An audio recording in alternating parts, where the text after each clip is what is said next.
Dia de jogo, bola rolando, e hoje estamos aqui para mais um conteúdo, hoje com a participação do Danton Boaro, Boarinho, e a gente vai falar um pouco sobre os principais conteúdos do Gauchão, especialmente uma dupla de um gremista e um colorado, a famosa dupla Grenal. A gente vai estar comentando aqui um pouquinho sobre o que nós podemos tirar de conclusões já nessa primeira etapa do Campeonato Gaúcho e quais as nossas previsões e diria que perspectivas para as semifinais que ocorrerão nos próximos dias. Dependendo do dia que você estiver assistindo, talvez até já esteja acontecendo ou já tenha acontecido a semifinal do Campeonato Gaúcho, que vai acontecer entre Internacional e Caxias e Juventude e Grêmio. Diga aí um pouco, Danton. E aí, galerinha aí do canal, nós estamos aqui, eu e o Link, para falar um pouco, como ele disse, sobre os assuntos da dupla Grenal e dar nossas previsões, nossos palpites para o que vai ser da dupla Grenal nesse finalzinho de gauchão que nos resta, esses últimos 4 jogos, se chegar até o último jogo da final. E é isso. Isso aí. Bora começar falando então sobre essa primeira etapa do Campeonato Gaúcho, que teve a fase de grupos, foi bem importante para todos os times. O Inter se classificou com o melhor primeiro colocado e pegou o Caxias, que se classificou no aperto, no sufoco ali como melhor segundo colocado. O Inter foi o maior pontuador dentre os três grupos, fez 20 pontos. Em segundo lugar, o Juventude, eu digo em segundo lugar, o segundo líder que mais pontuou. Ele fez 19 pontos, um ponto atrás apenas do Internacional. E depois, como terceiro colocado, melhor terceiro líder, né? O pior líder, mas também passou como líder o Grêmio, que passou com 17 pontos. E o Caxias, que classificou como melhor segundo colocado, com 14, não fez uma campanha extraordinária, mas se classificou passando alguns times aí, inclusive estava no mesmo grupo que o Internacional, né, Danton? Isso mesmo. Quanto aos resultados do Gauchão, era meio que previsto já que isso aconteceria, que passaria os 3 clubes do Rio Grande do Sul que estão na Série A e o Caxias, que nos últimos anos vem se provando o melhor time do interior do estado. E era previsível que isso iria acontecer, até porque eu acho que não foi, com certeza não foi o primeiro ano que isso aconteceu. Mais vezes já ocorreu jogos de Grêmio, Juventude e Inter Caxias ou vice-versa na semifinal, né? Não é uma inovação isso, e o resultado não deixou ninguém, não surpreendeu ninguém o que vai se encaminhar daqui para frente no gauchão. Isso aí. Teve algumas campanhas que surpreenderam, algumas que decepcionaram, algumas coisas atípicas, eu diria. Eu, particularmente, esperava um pouco menos do Juventude, por mais que seja um time de Série A. Eu esperava que até o Grêmio fizesse uma melhor campanha. O Juventude tem feito uma campanha positiva, uma campanha que surpreende muitas pessoas. Passou como segundo melhor colocado, mas até dado o momento do gauchão, estava passando como o melhor primeiro colocado. Por isso que muitas pessoas já falavam que poderia dar Grenal na semifinal. E o Caxias, que não me surpreendeu, não fez uma campanha espetacular, mas eu vou te falar que para um time do interior, como o Danton falou, com 14 pontos, já é um bom, um grande avanço, porque mais uma vez, em dado momento do campeonato, o próprio Caxias pontuava mais que o Grêmio. Então, o Caxias, como melhor segundo colocado no grupo do Inter, estava pontuando mais que o Grêmio como primeiro colocado no grupo do Grêmio. Então, o Caxias também vale ressalvas, um time muito bom do interior que tem se destacado. A gente vai falar sobre as contratações do Grêmio. A gente vai dar aqui uma introdução sobre o que se pode esperar dos times daqui para frente. O Inter tem algumas lesões que a gente vai falar logo mais. O Grêmio tem algumas contratações para reposição de elenco. Por mais que, na minha opinião, o elenco do Grêmio seja um pouco inferior ao do Inter antes das contratações, agora pode ser que se equivala. E a gente vai falar sobre o favoritismo dos clubes, qual clube está mais seguro para disputar essas semifinais que começarão neste sábado. É isso aí, isso aí. Só um adendo importante aí que o Link falou sobre a campanha do Juventude. Para mim, pela primeira vez na história, o Juventude fez uma campanha no Gauchão de um time de Série A. O Juventude, como um time de Série A, mostrou que é um time de Série A nesse Gauchão, porque ele, em dado momento, quase conseguiu ficar em primeiro lugar na classificação geral. ele acabou entregando o penúltimo jogo e o último também, não lembro, acho que só o penúltimo jogo ele acabou entregando de mão beijada. E aí o Inter passou, mas pela primeira vez na história, o Juventude mostrou que é um time de Série A realmente e que não é tão inferior a Inter e Grêmio.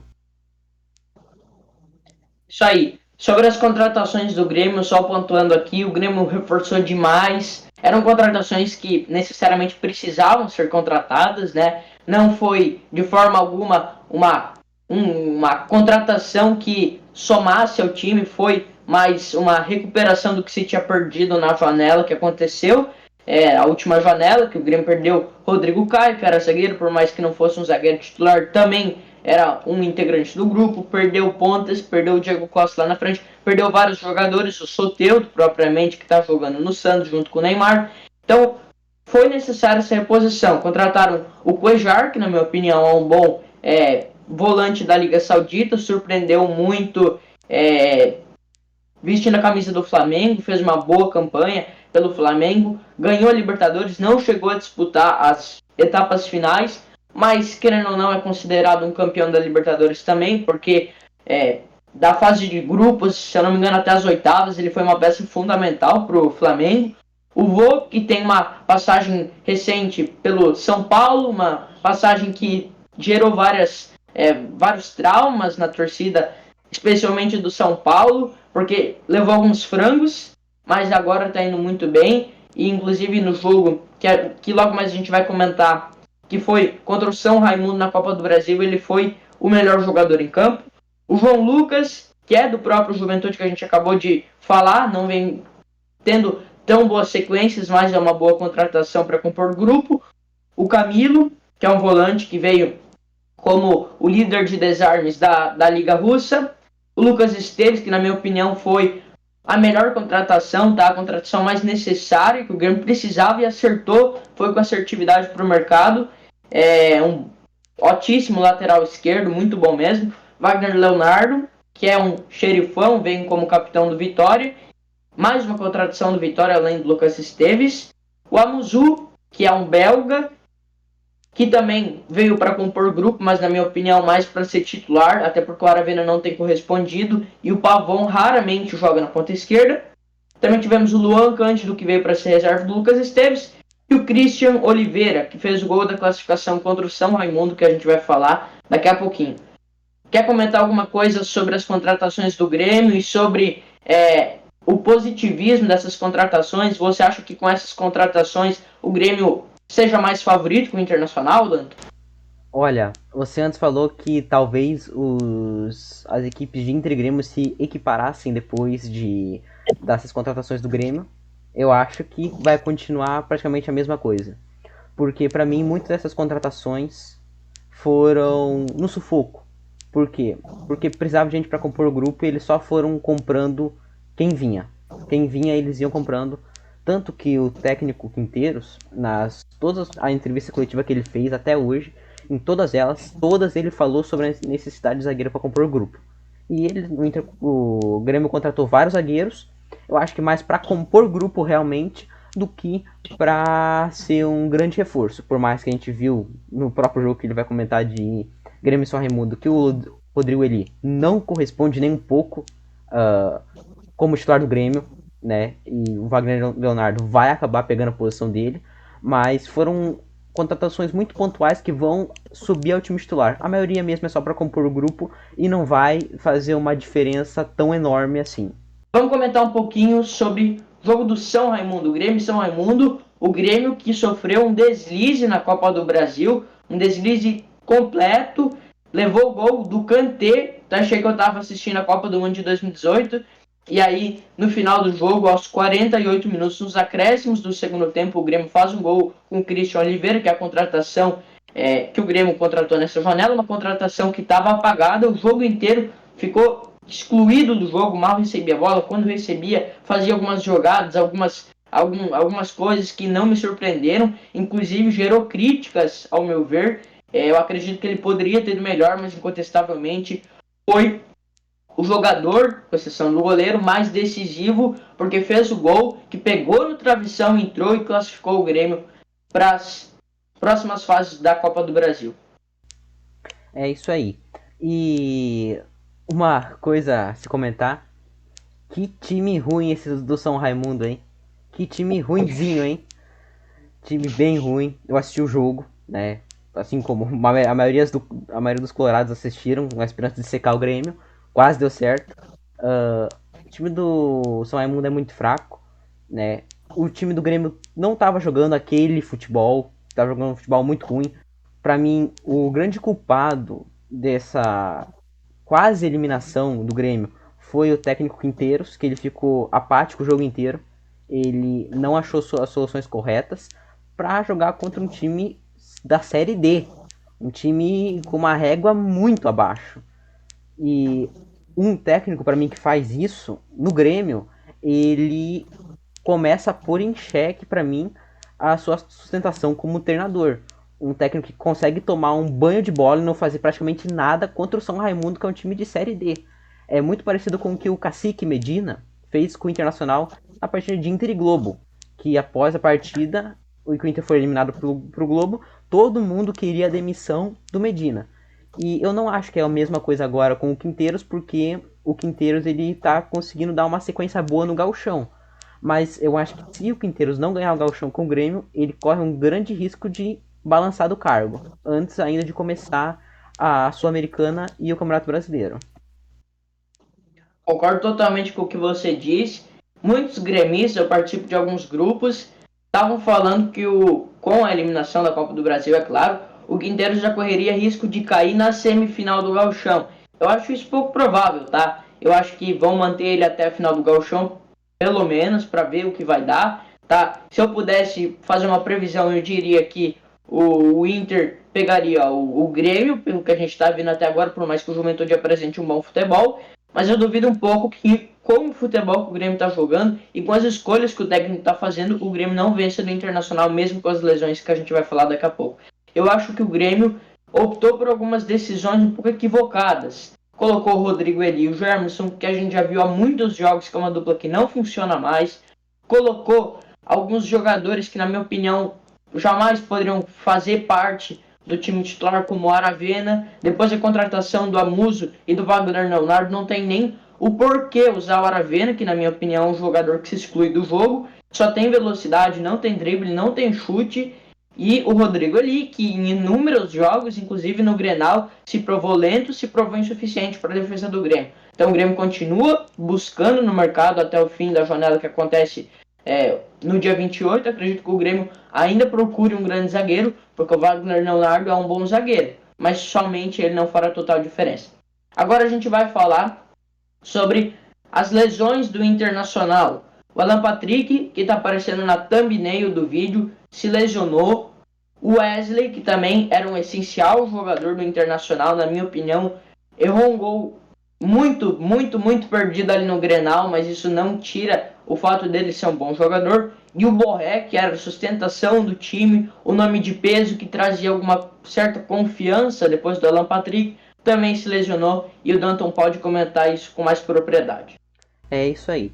Só uma informação que tu falou, que o Borré é o nome de confiança no lugar do Alan Patrick, né? Na ausência do Alan Patrick ele ser nome de confiança.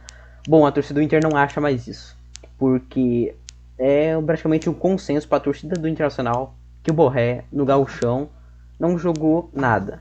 Ele fez 2 gols contra o Juventude, mas a gente tem que lembrar bem que um gol foi de pênalti e o outro gol foi porque o goleiro foi marcar o Borré na intermediária. Por isso que o Borré fez 2 gols e ele não jogou praticamente nada o gauchão inteiro.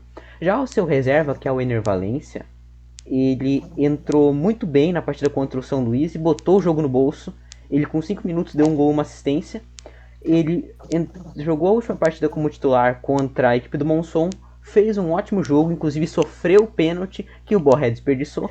E para todos os colorados, mesmo que o Borré estivesse jogando, o Ener Valencia deveria ser o titular no lugar do Borré para pelo menos a reta final do gauchão. O Alan Patrick, a gente não tem o que comentar, ele é um jogador extra classe, na minha opinião, o melhor do Inter. Ele é um cara que a qualquer momento ele pode decidir um jogo e não contar com ele é uma puta de uma ausência. E o Wesley, ele também é um exímio jogador, mas com ele, pro Wesley eu vejo com menos problema. Por quê? O Inter, nessa janela de transferência, foi atrás do Carboneiro, um atacante, se não me engano, equatoriano também, que joga na ponta esquerda. E, cara, ele, nas partidas que ele entrou, ele apresentou um ótimo futebol e ele, eu acho que é um substituto à altura do Wesley. Então, trocar o Wesley pelo Carboneiro, eu acho que é mais 6 por meia dúzia. Mas, com certeza, a ausência do Wesley faz diferença. Mas a que mais faz diferença, com certeza, é o Alan Patrick com a lesão dele. Sobre o que você comentou sobre o Borré, eu acho que contra o Juventude ele foi um jogador essencial. Se eu não me engano, ele faz 2 gols. Mas um lance que queima ele totalmente foi o pênalti perdido num dos últimos jogos, como você bem comentou. Eu acho que isso foi a picada, foi o que definitivamente tornou ele um vilão do Internacional. Não acho que ele seja um terrível jogador, mas ele desperdiçou uma chance muito clara de pênalti.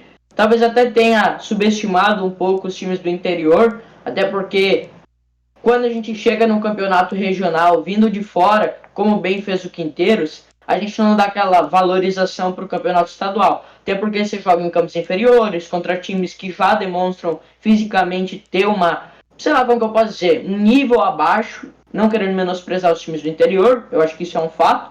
Então acho que ele realmente perdeu essa oportunidade. E o Alan Patrick, que você comentou também, acredito que seja a maior ausência para o Internacional, que acredito que todos os times do Brasil queriam ele, talvez não para ser titular, mas para compor elenco. Ele é um ótimo jogador e eu posso garantir que isso vai fazer diferença. Eu acho que faz mais diferença as lesões do Inter, especialmente a do Alan Patrick, para o favoritismo do Grêmio, do que as próprias contratações do Grêmio. E agora a gente vai falar sobre a campanha contra o gramado sintético. Muitos jogadores, como o próprio Alan Patrick, o Coutinho, o Thiago Silva, o Neymar e vários outros jogadores fizeram uma campanha de conscientização, diria, para que os times não adotem mais essa política, não. Esses gramados sintéticos que têm vingado tanto o mundo afora, principalmente do Palmeiras, que já se provou inúmeras vezes um péssimo gramado. E muitas vezes eu tenho uma informação muito relevante de que times jogando em casa, comando de campo em casa, em gramado sintético, vencem 70% das partidas. E com o gramado sintético é quase 80%, são quase 10% de diferença por ter o gramado sintético. Porque muitos dos times que não jogam no gramado sintético eventualmente vão jogar no gramado sintético, eles acabam tendo uma inferioridade em relação aos times que já estão habituados com esse tipo de gramado. Então eu acho que ou todos têm gramado sintético ou nenhum tem gramado sintético. A minha opção seria nenhum ter gramado sintético pelas lesões que vem acontecendo, mas eu acho que essa decisão não deve ser tomada por nós, basta nós conscientizar a população, assim como os jogadores já estão fazendo, para dizer para a população de que realmente o gramado sintético não funciona. O gramado sintético já se provou insuficiente, já se provou um ponto negativo nos estádios de futebol em inúmeros campos. É isso aí, assina embaixo do que o Link falou. Perfeitamente é isso. Eu acho que não deveria ter gramado sintético no futebol. Eu sei que foi uma solução muito boa que eles inventaram, teoricamente, porque barateia o custo da manutenção e o custo de implantar esse gramado, só que também aumenta muito o risco de lesões que os jogadores que jogam nesse gramado têm, e também altera fatores como, por exemplo, o kick da bola. Se você vai correr, você corre mais lento, porque literalmente parece que você está pisando no cimento e não numa grama toda fofinha. Então são vários fatores que prejudicam para que o esporte seja praticado nos gramados sintéticos. E isso prejudica quem? Isso prejudica praticamente todos os clubes que não têm gramado sintético quando vão enfrentar algum que tem gramado sintético. Vamos finalizar aqui para fechar os nossos palpites. Eu acho que por mais que o Grêmio tenha um excesso de viagens, tenha uma dificuldade muito grande em ter uma assertividade maior dentro dos jogos que tem jogado, eu acredito que amanhã o Grêmio consiga o placar de 1-0 por cima do Juventude. Acho que o Juventude atualmente é um time que demonstra mais segurança, mais força, mais garra do que o Grêmio, até porque o Grêmio tá viajando um mundo inteiro para chegar lá em Roraima e agora tá viajando de volta. Vai ter um desgaste físico, mas tem contratações novas e talvez com o Wagner Leonardo no lugar do Rodrigo Eli não tenha tantos problemas na defesa. Por isso eu acho que o Grêmio não vai levar nenhum gol e vai fazer um gol. É isso aí. Palpita o teu palpite, Danton. Então, só para ressaltar uma coisinha que é bem óbvia, né? O jogo de Grêmio e Juventude é muito mais parelho do que Inter e Caxias. O Inter tem uma vantagem a mais contra o Caxias do que o Grêmio contra o Juventude, né? São confrontos completamente assim disparelhos. E por mais que ocorreram essas lesões no Inter, eu ainda acredito, na verdade tenho certeza, que o Inter tem um ótimo grupo de jogadores. O time do Inter é um time muito bom, por mais desses desfalques ali. Como eu bem falei antes, o Valência, que era reserva, vai entrar para titular e é um bom jogador. O próprio Carboneiro, né? Além do Bruno Henrique, que eu acho que também vai jogar esse jogo, que era reserva, vai entrar na titularidade, também é um bom jogador. Mas eu acho que é o seguinte: para mim, o primeiro jogo na casa do Caxias, no Centenário de Inter e Caxias, vai ficar 1-1. Vou cravar o placar, vai ficar 1-1. Na minha opinião, o Roger ele vai entrar com uma linha de 3 volantes, com, com o Fernando, com o Ronaldo e com o Bruno Henrique, os 3 volantes, para tentar segurar o resultado, para decidir tudo no Beira-Rio. E até onde eu vi de informações, no Beira-Rio o Alan Patrick vai poder jogar contra o Caxias. E se isso for verdade, está explicado o porquê o Roger vai fazer isso. Ele quer segurar o jogo contra o Caxias para não vir eliminado por Beira-Rio. E aí no Beira-Rio, com a ajuda do Alan Patrick, ele vai tentar resolver esse negócio. E já adiantando aqui, eu acho que independente de qualquer resultado, a final mais provável é Inter e Grêmio, o Grenal, na final. Isso aí, esperamos que seja assim, tanto para mim quanto para você. Eu acho que o Grêmio trilha um caminho um pouco mais difícil do que o caminho do Internacional.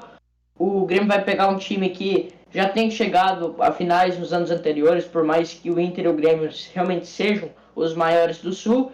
Acredito que o Juventude tenha muita mais convicção do que o Caxias, tá? Eu até acho, conversando com o Danton, fora aqui das telas, o Juventude, ele não só tem uma campanha melhor do que a do Grêmio, do que por mais que não tenha pontuado tanto quanto o Inter, assusta o próprio Inter. Eu acho que seja um time muito, muito excelente, assim, para o que se espera de um time que vem escalando cada vez mais, né? Foi de uma Série B para uma Série A. Acredito que o Grêmio tem mais dificuldades. E se Deus quiser, vai passar para a final do Gauchão contra o Inter e decidir aí este campeonato tão grande que a gente gosta tanto. É isso aí, Danton. Se despede. É isso aí, pessoal. Um abraço. Até o próximo vídeo. Falou!